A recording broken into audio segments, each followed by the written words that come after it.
নমস্কার বন্ধুরা, আজকেও দিনটা শুরু করলাম চা দিয়ে। সকালবেলা উঠে এরকম মা মেয়ে মিলে দুজনে 2 কাপ চা নিয়ে বসে পড়েছি।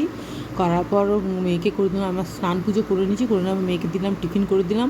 এখানে ছিল রুটির তরকারি, একটা ডিম সেদ্ধ মেয়েকে দিয়েছি। মেয়ে দেখুন ড্রেস করা হয়ে গেছে। মেয়ের টিফিন খেয়ে মেয়ে বন্ধু এসেছিলো, ওর সাথে চলে গেলো আউটিং, বাইরে ঘুরতে গেল আর শপিং করতে।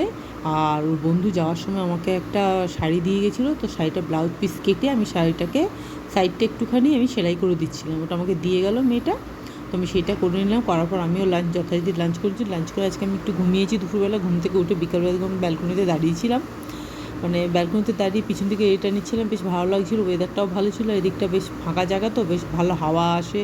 ওয়েদারটা খুব ভালো ছিল আজকে, মানে বৃষ্টি হয়নি কিন্তু ওয়েদারটা ভালো ছিল। তো মেয়ে আসার পর এখানে চা এনেছিল এগ চাউমিন আর এনেছিল গোবি মাঞ্চুরিয়ান। তো এটাই আমরা ভাগ করে দিচ্ছিলাম, এগ চাউমিন আর গোবি মাঞ্চুরিয়ান। আমার মেয়ে গোবি মাঞ্চুরিয়ান খেতে খুব ভালোবাসে, আর সেই জন্য এই দুটো নিয়ে এসেছিলো। তো আমরা এইটা খেয়ে আজকে ডিনারটা কমপ্লিট করলাম। ব্যাস, আর কিছু করিনি, আর কিছু হয়নি, আর কিছু রান্নাবান্নাও রাত্রেবেলায় কিছু করিনি। তো প্লিজ চ্যানেলটাকে সাবস্ক্রাইব করে সবাই ভালো থাকবেন, সুস্থ থাকবেন। টাটা।